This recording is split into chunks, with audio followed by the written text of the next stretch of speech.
ঈদুর আগ মুহূর্ত গিনুত রাস্তার তেহে মানুষের ব্যাপক চাপ। প্রত্যেকে চাই ঈদুর আনন্দ বাপ মা ভাই বোন বউ ফুয়াল লয় ভাগাভাগি করি পেলাই নিজ নিজ গরত যাইরে। আর ওই সুযোগতেই কিছু অসাধু বাস ব্যবসায়ী হলে লুফি লয় তারার স্বার্থ।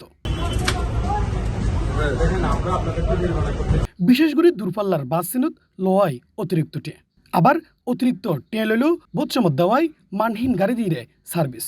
এমনি নর্মালি আমি যখন ঢাকা আসা যাওয়া করি তখন 250 টাকা দিয়ে এখান থেকে ঢাকা যাওয়া যায়, ভাড়া দ্বিগুণ হয়ে যায় 2000, 2500, 3000 টাকা। তো এটা কেন হবে? সাধারণ গ্রাহক কি বাড়িতে যাবে না? আর মাত্র এক সপ্তাহ পর পবিত্র ঈদ। ইতিমধ্যে ঈদুত বাড়িতে ফিরি বেল্লাই অগ্রিম টিকিট হাডিলাহের অসংখ্য মানুষজন। তারার অভিযোগ, এখন আমার তো টিকিটের প্রয়োজন। এখন উনি বলতেছে আপনাকে তো আমি দুটোই আসতে বলছি, আপনি এখন কেন আসছেন? তা আমি বলছি আমার তো ছুটি অফিসে দুটো দিবে না, এখন আমি ছুটি নিয়ে আসছি টিকিট নেওয়ার জন্য। তাহলে আপনি তো আসছেন এখন যেহেতু, তা আমাকে টিকিটটা দিয়ে দেন।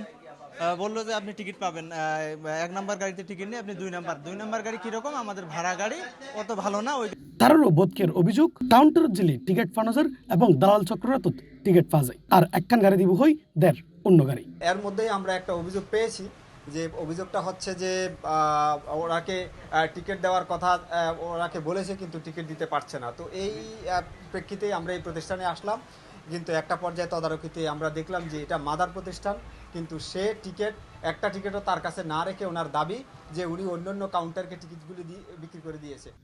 আজিয়ে মার্চের 14 তারিখ নগরীর অলঙ্কার মোড় এলাকাত অবস্থিত বাস কাউন্টার গিনুত তদারকি করে জাতীয় ভোক্তাধিকার সংরক্ষণ অধিদপ্তর। এর জায়গায় দুইয়ান প্রতিষ্ঠানত মূল্য তালিকা নতাহনের হারণে তারারে অর্থদণ্ড করে, এবং আরেকখান প্রতিষ্ঠান গ্রাহকর লয় 2 নম্বরই করার হারণে তারও প্রাথমিকভাবে হুঁশিয়ারি করে।